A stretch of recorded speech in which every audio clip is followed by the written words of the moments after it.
So guys welcome to let's study about pharmacy. आज का हमारा टॉपिक है द फार्मेसी एक्ट 1948। इसमें मैंने दो क्वेश्चंस ऐसे दिए हैं जिनका आंसर आपको कमेंट बॉक्स में कमेंट करिएगा आप, ठीक है। क्या करेंगे आप? कमेंट करेंगे उसमें जाके उन दोनों क्वेश्चंस के आंसर्स। क्वेश्चन नंबर 1 है the first pharmacy council of India was constituted by central government in which year? 1949, the year 1949। Question number second है means pharmacy council of India. इसका आंसर हो जाएगा central council. Central council mean pharmacy council of India. Question number third है a person registered और eligible for registration in a medical register of the state meant for the registration of a person practicing modern scientific system of medicine। इसका answer हो जाएगा medical practitioner. कौन सा person होगा? Medical practitioner, ठीक है। Question number 4 देखते हैं is responsible for evolving educational standard and regulations for the course in pharmacy through education regulations. कौन रिस्पॉन्सिबल होता है? Pharmacy act. Question number 5 the main objective of pharmacy act 1948 is.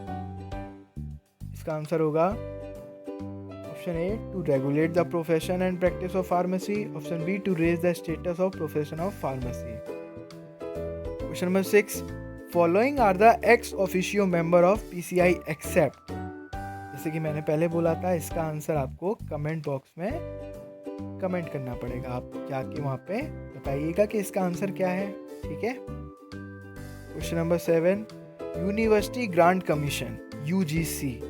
UGC का full form भी याद रखिएगा, university grants commission.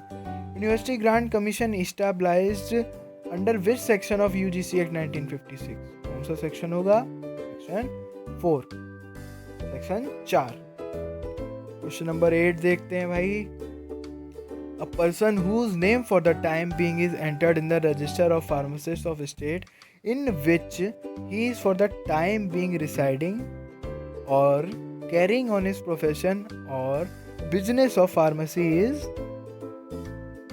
registered pharmacist। कौन वो होगा? कौन वो महान भाव होंगे? registered pharmacist, ठीक है। क्वेश्चन नंबर 9 देखते हैं A person who on account of setting up of dominions of India and Pakistan now forming part of Pakistan। जब भी ऐसा क्वेश्चन आए तो आपको सीधे सीधे डिस्प्लेस्ड पर्सन पे टिक कर देना है, ठीक है। आप ये डेफिनेशन लर्न कर लीजिएगा, क्योंकि डेफिनेशन लर्न होंगी तो इजी पड़ेगा। क्वेश्चन नंबर 10 पे आते हैं pharmacy act 1948 provides for the constitution of central council under bye central government. कौन से सेक्शन में? सेक्शन 3 ऑफ चैप्टर 1 में। क्वेश्चन नंबर 11 पे आते हैं भाई। क्वेश्चन नंबर 11 क्या है? Qualification in pharmacy granted outside India can be recognised by. इसका आंसर हो जाएगा Pharmacy council of India. Pharmacy Council को क्या कहते हैं अपन? फार्मेसी काउंसिल को कहते हैं पीसीआई। क्वेश्चन नंबर 12 देखते हैं approval of institution providing courses of study and examination includes. इसमें हम लोगों को करेक्ट सीक्वेंस चूज करना था। अब भाई किस तरीके से काम करता है ये भी तो देखना पड़ेगा कि अप्रूवल किस तरीके से चलता है। पहले एप्लीकेशन जाएगी, फिर इंस्पेक्शन होगा, फिर अप्रूवल होगा, फिर डिक्लेरेशन होगा, ठीक है। तो आप लोग ये याद रखिएगा। Question number 13 function of PCI. PCI के फंक्शन ये सारे ही होते हैं ए बी सी, तो इसका आंसर होगा ऑल ऑफ द अबव। लेकिन हमें ऑप्शंस देखने पड़ेंगे, जरूरी भी है देखना। तो ऑप्शन ए है to prescribe minimum standard of education, option B to regulate minimum educational standard, option C to compile and maintain a central register for pharmacist. Answer हो जाएगा all of the above. Question number 14 पे आते हैं minimum training required to be pharmacist. Pharmacist बनने के लिए भैया कितनी ट्रेनिंग चाहिए होगी? मिनिमम 500 घंटे की 3 महीने में, 500 hours in 3 months, ठीक। Question number 15 a person who has attend age of years entitled to have his name in first register. क्या इतनी एज होनी चाहिए जिससे उसका फर्स्ट रजिस्टर में नाम आ सके? 18, 18। Question number 16 a person whose name has been removed from register. जिसका नेम रजिस्टर से रिमूव कर दिया गया हो और उसको अपने सर्टिफिकेट रजिस्ट्रेशन के लिए लेके जाने हो दोबारा, तो वो किसके पास जाएगा? रजिस्ट्रार के पास। ठीक है। Question number 17, the order of executive committee directing removal of a name from register should be confirmed by state pharmacy council. ठीक है। Question number 18, power of inspectors include. दादा, इंस्पेक्टर की पावर क्या क्या होती हैं? इंस्पेक्टर्स जो होते हैं, वो वाला इंस्पेक्टर नहीं, इंस्पेक्टर्स जो होते हैं इसमें फार्मेसी में, तो ये सारी ही होती हैं जो इंस्पेक्ट करते हैं, उनको हम लोग इंस्पेक्टर्स कहते हैं। ठीक है। तो इसमें इसका ऑप्शन होगा ऑल ऑफ द अबव, लेकिन हम लोग इसके ऑप्शंस भी देखेंगे। ऑप्शन ए है inspect any premises where drugs are compounded and dispensed. Option B है inquire whether a person who is engage in compounding और dispensing of drug are registered pharmacist और नॉट। रजिस्टर्ड फार्मासिस्ट है कि नहीं है। ठीक है। फिर ऑप्शन सी आता है investigate any complaint made in writing in respect of any contravention of this act. Question number 19, अब इसमें कुछ ऑफेंस एंड पेनाल्टीज हैं। ठीक है। ऑफेंस मतलब गुनाह और पेनाल्टीज मतलब दंड। ऑफेंस है पहला, falsely claiming to be a registered pharmacist. इसके अब पेनाल्टीज देखते हैं। पहली पेनाल्टी है punishable with fine up to 500 rupees on first conviction, और दूसरी है with imprisonment up to 6 month. Imprisonment मतलब जेल, कैद, अप टू 6 मंथ और फाइन अप टू 1000 रुपीज और both on any subsequent conviction. या तो भाई जेल हो सकती है या पैसा लग सकता है या दोनों चीज़ें हो सकती हैं। क्वेश्चन नंबर 20 पे आते हैं। ये ऑफेंस क्या कह रहा है भाई, देखते हैं। ये कह रहा है डिस्पेंसिंग बाय अनरजिस्टर्ड फार्मासिस्ट। ये तो और भी गंदी बात है। अनरजिस्टर्ड फार्मासिस्ट होगा, उसने डिस्पेंसिंग कर दी अगर, तो उसका पनिशमेंट क्या होगा? उसका पनिशमेंट होगा इम्प्रिजनमेंट अप टू 6 मंथ और फाइन, और with fine up to 1000 rupees, या तो दोनों। ठीक है। क्वेश्चन नंबर 21 देखते हैं। ये वाला ऑफेंस क्या कह रहा है? Failure to surrender certificate of registration. अगर रजिस्ट्रेशन का सर्टिफिकेट सरेंडर करने में फेल हो जाता है तो क्या होगा? Punishable with fine up to 50 rupees. Question number 22 देखते हैं। To taking admission in D pharma the student should complete the age of years on or before 31 December. 31 दिसंबर के पहले पहले कितनी एज कंप्लीट कर लेनी होनी चाहिए उसको? 17 साल का हो गया हो भाई वो। ठीक है। क्वेश्चन नंबर 23 देखते हैं। Education regulation prepared under subject to provision of pharmacy act 1948। कौन सा सेक्शन? बोलो।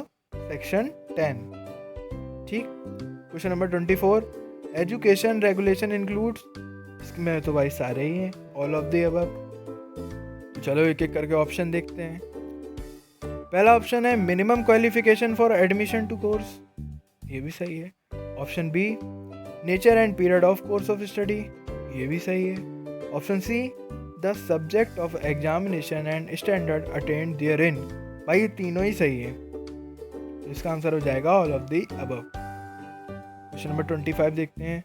President and vice president of central council shall hold office for a term of years from the date of nomination or election. जब से nomination की date आई, election की आई, तब से वो कब तक होल्ड कर सकता है? 5 साल तक। क्वेश्चन नंबर 26, ये तो भाई इसका आंसर तो आप लोगों को बताना पड़ेगा कमेंट बॉक्स में। 4 फुल फॉर्म है। डीसीसी का फुल फॉर्म बताना होगा, डीटीएबी का, यूजीसी का और पीसीआई का। काफ़ी इजी से हैं। आई होप आप सब लोग कमेंट करेंगे कमेंट बॉक्स में। क्वेश्चन नंबर 27 देखते हैं। The pharmacy act 1948 is the outcome of. Answer है इसका 2 आंसर है, तो इसको कैसे ऑप्शन में आएगा? Both A and B. पहले ए बी लिखा होगा, सी में लिखा होगा बोथ ए एंड बी, या डी में लिखा होगा ऑल ऑफ दी अबव। तो हमको इसमें बोथ ए एंड बी करना पड़ेगा। तो मैंने आपको ये दोनों इसीलिए डायरेक्ट लिखवा दी ताकि आप लोग लर्न कर लें और कंफ्यूज ना हो।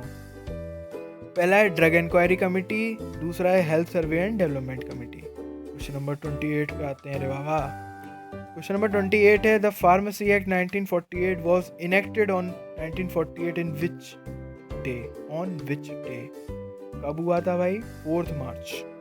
ठीक है। Question number 29 pharmacy act divided into section and chapter, ये तो पता ही नहीं, चलो देख इसमें लिखा है इसलिए पढ़ते हैं। फार्मेसी एक्ट जो है 46 सेक्शंस में डिवाइड होता है और 5 चैप्टर्स में। ठीक। क्वेश्चन नंबर 30 पे आते हैं the register of pharmacist maintained by the central council is known as central register. अब स्टेट काउंसिल कर रही होती तो क्या कहते हैं? कमेंट बॉक्स में बताइएगा। Question number 31 joint state council is constituted in accordance with agreement made under section, कौन से सेक्शन के अंडर बनता है? सेक्शन 20 के अंदर। ठीक है। क्वेश्चन नंबर 32 पे आते हैं the number of elected members on state pharmacy council is, state pharmacy council में कितने मेंबर्स होते हैं इलेक्टेड? 7। क्वेश्चन नंबर 33 पे आते हैं identify the ex officio member of state pharmacy council, इसका भी आंसर हो जाएगा भाई ऑल ऑफ द अबव, लेकिन हम लोग ऑप्शन देखते हैं। ऑप्शन ए है chief administrative medical officer of this state, option B है the officer in charge of the drug control organization in the state, option C है government analyst. Question number 34 where 2 और more state enter into an agreement, जहाँ दो या दो से ज़्यादा state घुसती हैं एग्रीमेंट में, उसका आंसर हो जाएगा, उसको हम लोग कहेंगे इंटर स्टेट एग्रीमेंट। जैसे इंटर स्टेट कॉम्पिटिशन नहीं होता था, 2 या 2 से ज़्यादा कॉलेज आते थे कंपटीशन करने तो इंटर स्टेट कंपटीशन होता था, वही यही चीज़ है। इसमें जो है 2 या 2 से ज़्यादा स्टेट्स आ रही हैं। ठीक है। Question number 35 joint state pharmacy council are constituted for indefinite period, मतलब कोई टाइम पीरियड निश्चित नहीं है। Question number 36 the president of state pharmacy council of executive committee कौन होता है? चेयरमैन। तो गाइस आई होप आप लोगों को ये वाला वीडियो अच्छा लगा होगा। इसमें मैंने ऑलमोस्ट सारे क्वेश्चन कवर कर दिए हैं फार्मेसी एक्ट के। तो गाइस लाइक करें, सब्सक्राइब करें, और जो 2 क्वेश्चंस थे उसका आंसर भी कमेंट बॉक्स में दें। So guys thank you for watching, bye.